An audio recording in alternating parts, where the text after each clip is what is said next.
10 દિવસ પૂરા થતાં જ બાપાની વિદાયનો સમય આવી ગયો. જેમ મોટા શહેરો અને ગામડોમાં જ 10 દિવસ પછી બાપાની વિદાય છે.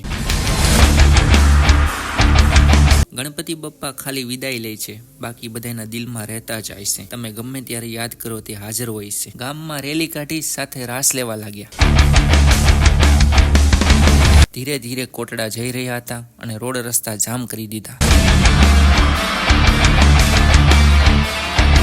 ફાઇનલી કોટડા પહોંચી ગયા. બધા મૂડમાં આવી ગયા, પણ અમારું મૂડ ભાંગી ગયું. કોટડા પહોંચતા જ ખબર પડી કે ગણપતિ બપ્પાને ખાલી કાંઠે મૂકીને જતા રહેવાનું છે, કારણ કે 3 જણા પાણીમાં ડૂબી ગયા છે, જેમાંથી 2 જણા નીકળી ગયા છે અને 1 જણાની બોડી હજી પાણીમાં છે.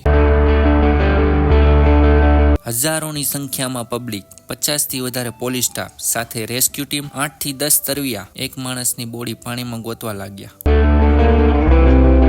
મિનિમમ 1 કલાક ઉપર થઈ ગઈ, છતાં બોડી ના મળી. થોડા ટાઈમ જતા ખબર પડી કે માણસની બોડી મળી ગઈ છે. હું અને મારા મિત્ર ઘરે જતા રહ્યા હતા, કેમ કે કોઈનું મૃત્યુ વિડીયો બનાવો એ સારી વાત નથી. પરંતુ દરિયાની હાલત જોઈને શરમ આવે છે કે જે બાપાને 10 દિવસ દિલથી રાખ્યા, તેની પાસે સુખ અને દિલથી મન્નત માંગી. 11મા દિવસે તેને એક નાના રમકડા જેમ તૂટી ગયું હોય તેમ દરિયામાં ફેંકી દીધા, જેમ કચરો હોય એમ. માણસોના પગમાં આવશે ગણપતિ બાપા. 1 થી 3 મહિના, 2 થી 4 મહિના, વધારે પડતા પણ મહિનામાં બાપા આમનામ કાંઠે પડ્યા રહે અને સડતા રહેશે. તો શું 10 દિવસની સેવા તમારી આ જ હતી? જે બાપાનું વિસર્જન કરવામાં આવે છે, જેને પધરાવવામાં આવે છે, તેને કાંઠે ફેંકી દેવામાં આવે છે. આ જ આપણી માણસાઈ છે.